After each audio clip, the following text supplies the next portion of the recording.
In August 1943, flying 18,000 feet above the Solomon Islands, Lieutenant Richard Bong saw his wingman's P-38 Lightning go down in the Pacific Ocean.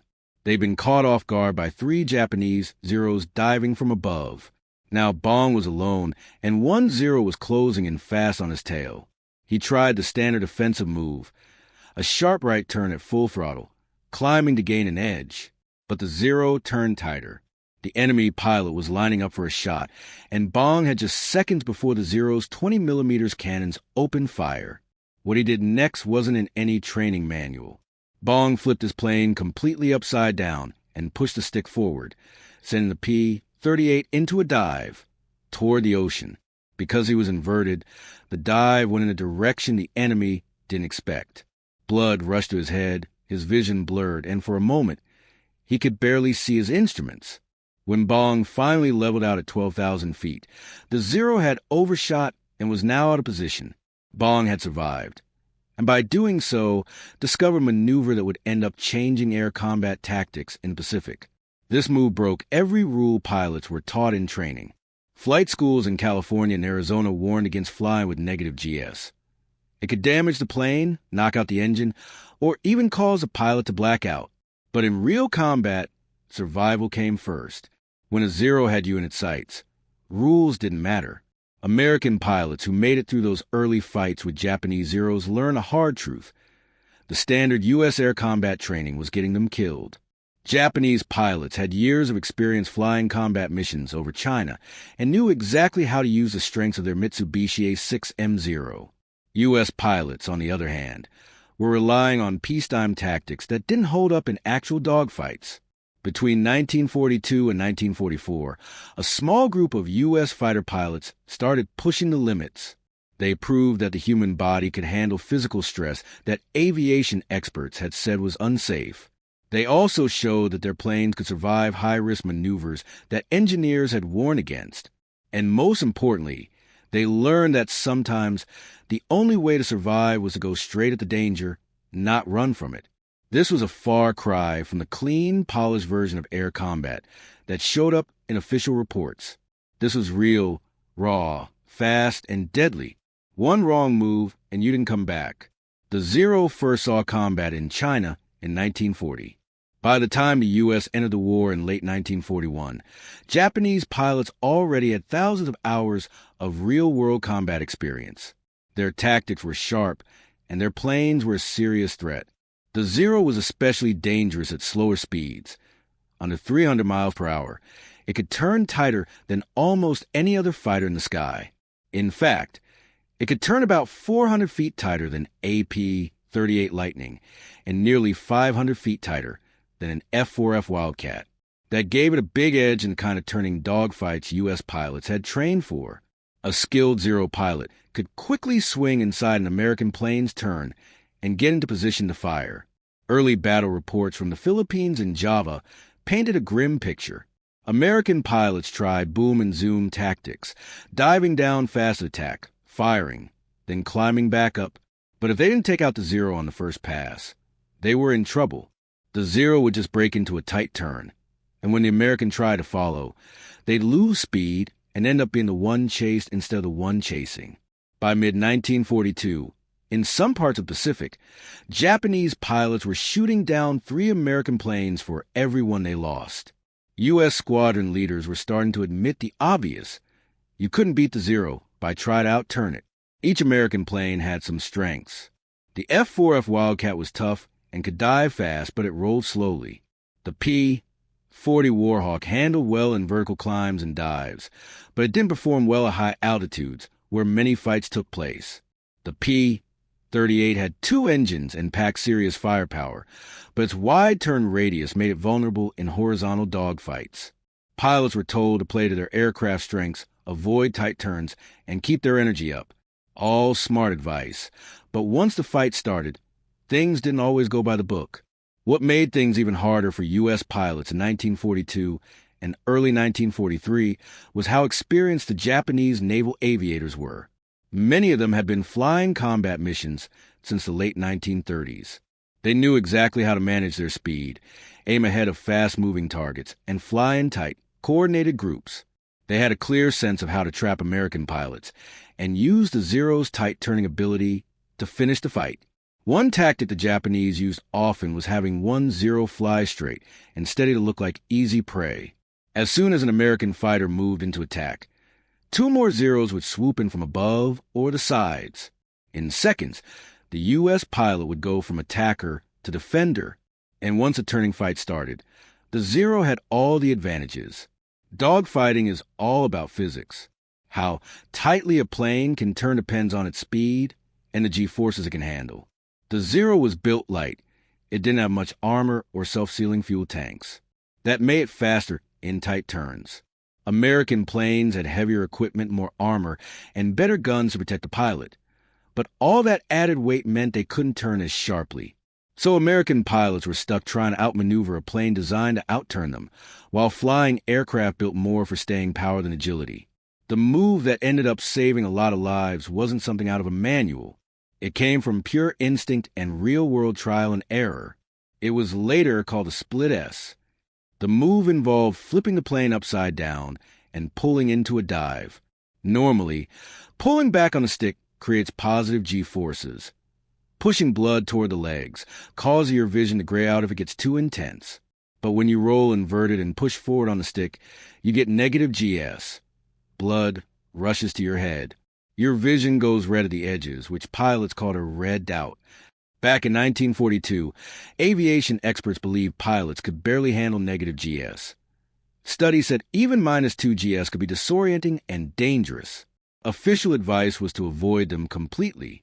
But those studies were done in calm, test settings, not in the middle of a life-or-death dogfight. In combat, the choice was simple. Suffer through a few seconds of red out or risk getting shot down. Being temporarily blinded but alive was better than perfect control and getting hit. So pilots went with what worked. The inverted dive worked because it broke the enemy's expectations. When a Zero got behind an American fighter, the Japanese pilot usually expected two responses. Either try to turn, which wouldn't work, or try to climb away, which would just make the plane slower and easier to shoot. But diving inverted was something different. It turned altitude into speed and went in a direction the Zero pilot didn't plan for. And even if the Japanese pilot tried to follow, it wasn't easy. The Zero was built for positive G maneuvers. Flying upside down or pulling negative GS could stress the plane too much or mess with the engine. It simply wasn't designed for that kind of move. The P-38 Lightning, on the other hand, had a hidden edge. Its twin engines used a fuel system that kept working even during inverted flight. Many single-engine fighters of the time had carburetors that cut out or stumbled when upside down, which could cause a loss of power at the worst possible moment. But the P-38 didn't have that issue, even though it wasn't originally built with this tactic in mind. That small engineering detail turned out to be a big deal. In a split S, the P-38 could keep power up while the enemy behind it might lose speed or control. Even for just a moment, that was often enough to escape. As for the pilots, it turned out the human body could handle red out better than experts thought, as long as it didn't last too long. Most pilots reported the red tint in their vision only lasted a few seconds before things went back to normal. Once they leveled out and started pulling out of the dive, the G-forces shifted back to normal and their vision cleared. Pulling off these inverted dives came with a price. Pilots felt it right away, pounding headaches, face strain, and bloodshot eyes. But most figured it was better to deal with pain on the ground than to end up in the ocean. They made the trade-off clear. A red out hurt, but enemy cannon fire was worse. Major Thomas Lynch from the 39th Fighter Squadron was the first to use the inverted dive as a deliberate tactic, not just a lucky move under pressure. On April 11, 1943, flying out of Port Moresby in New Guinea, Lynch led 4 P-38s on a patrol over Huon Gulf. At 20,000 feet, they ran into 8 Japanese Zeros. Instead of engaging in a flat, turning fight, Lynch flipped his plane upside down as soon as the lead Zero locked onto him. He dove hard, pushing his speed past 400 miles per hour and leveled out around 8,000 feet. The Zero chasing him pulled out higher, at 12,000 feet, either unable or unwilling to follow that steep, fast ascent. Not only did Lynch escape, he turned the fight around. Now, with extra speed and space between him and the enemy, he climbed back up. The Zeros had scattered, chasing the rest of his formation. Lynch came up from below and shot down 2 of them. His wingmen, who copied the same dive, made it out safely. Even though the post-mission report mentioned the move, it didn't give it much attention. The official guidance still warned against negative G maneuvers. But what made Lynch's action important was that he did it on purpose and saw the results. It wasn't chance. It was repeatable, and he started teaching it to others. His advice was clear and simple. If a Zero gets behind you and you can't shake it by turning, roll upside down, dive hard, and use your speed to break away. Don't try to turn with them. They own the horizontal. Use the vertical. That's where American planes had the edge. By June 1943, the move had quietly spread to other P-38 squadrons based out of Guadalcanal and the Russell Islands. Pilots talked about it in ready rooms and shared tips and debriefs. There were no official memos or manuals about it, but more and more pilots were using it. Leaders didn't shut it down, but they didn't fully endorse it either. There was a concern. If a pilot died trying to move, who would be blamed for teaching something that went against flight school training? So the tactic kept spreading informally. Experienced pilots passed it down, showing new arrivals how to pull it off without writing it down. When the 475th Fighter Group arrived in the Pacific in August 1943, they were quickly briefed on the move by veterans of the 49th Fighter Group. One of them was Major Charles McDonald. He would go on to become one of the top American aces in the Pacific with 27 kills, and he credited the Split S with saving his life more than once. His combat reports later that year followed a clear pattern. Approach from high up, attack fast, and if a Zero came after you on the way back up, roll inverted and dive. Then reset the fight on your own terms. It wasn't flashy dogfighting. It was survival with purpose, and it worked. The toll on the body wasn't something flight training really covered. During a typical Split S, pilots pulled around -2 to -3 GS. Blood pressure in the head spiked fast. They felt pressure behind their eyes, and the redout set in, where everything in their vision went red.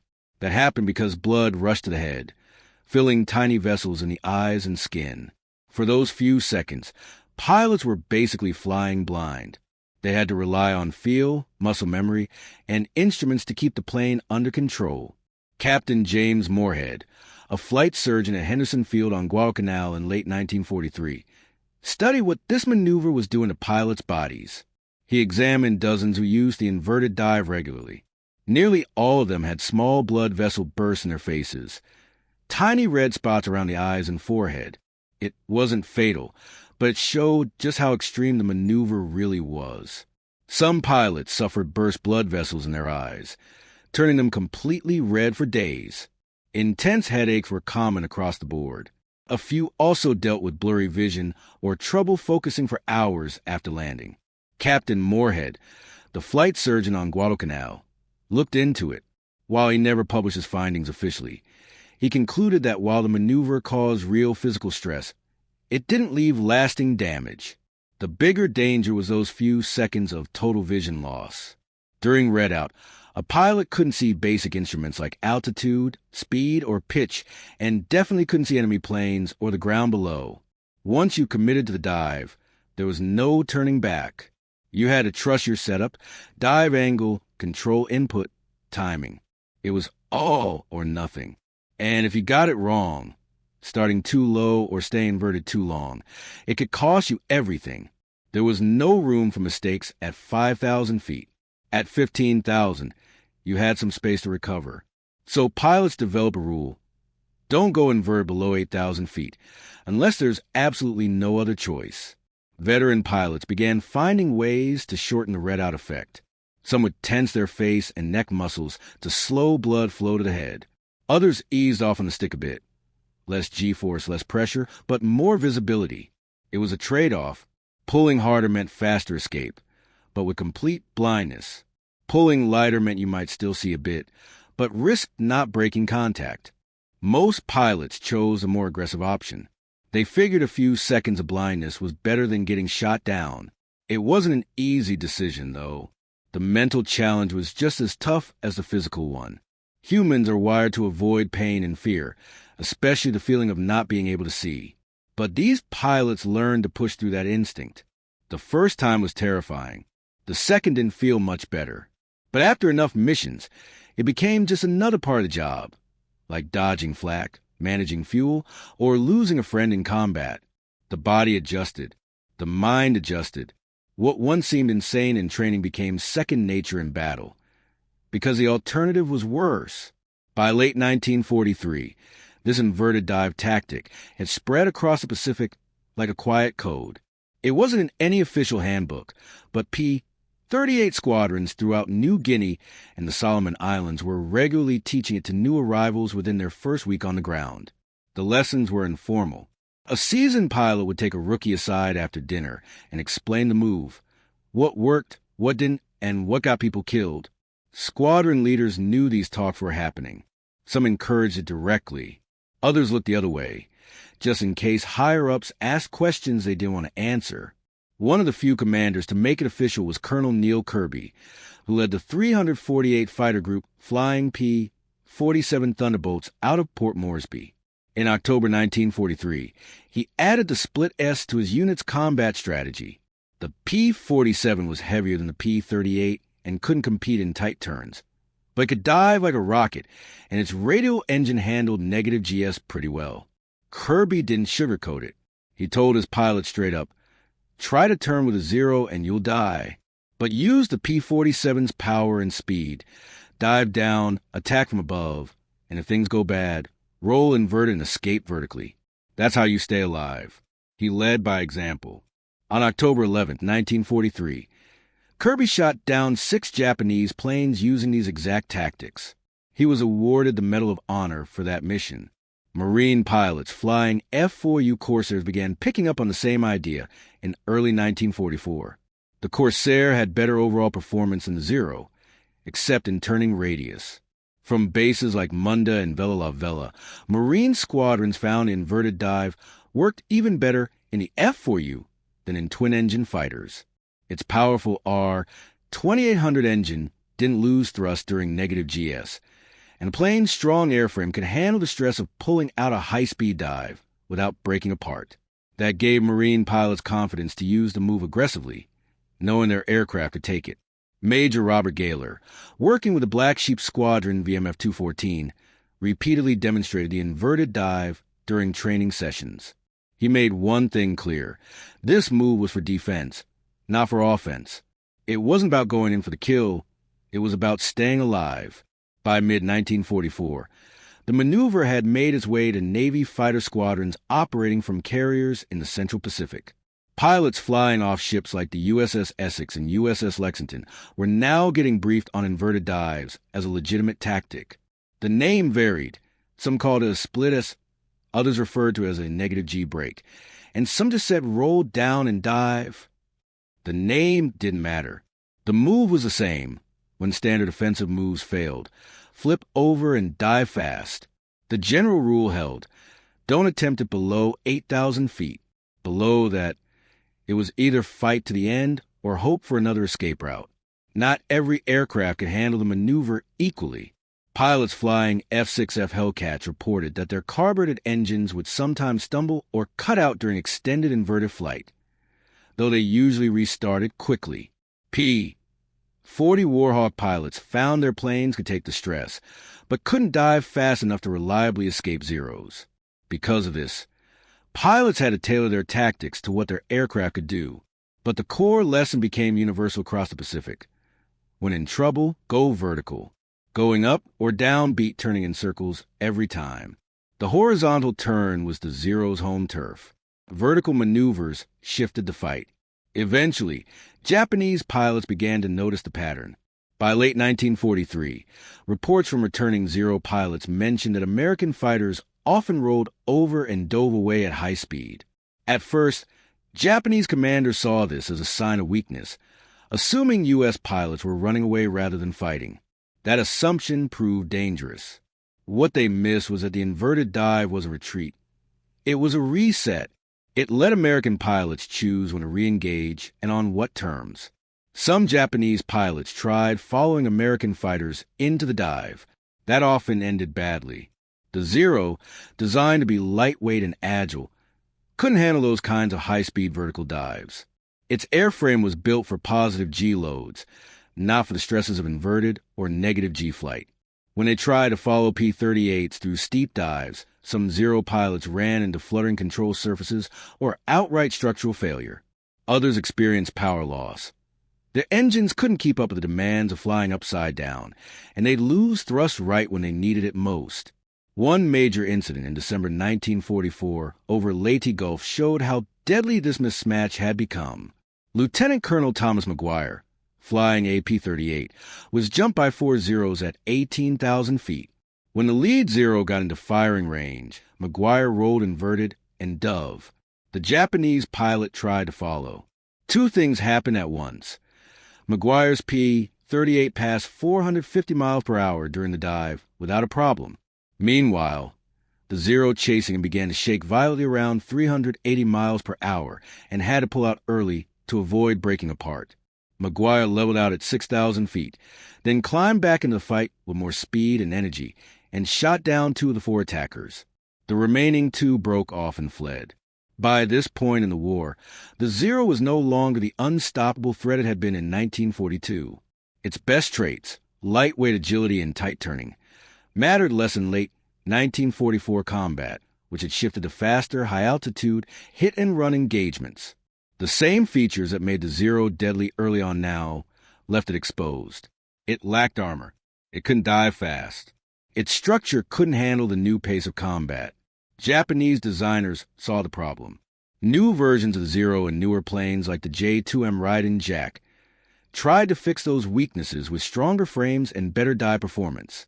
But by then, the air war had changed, and American pilots already had the edge.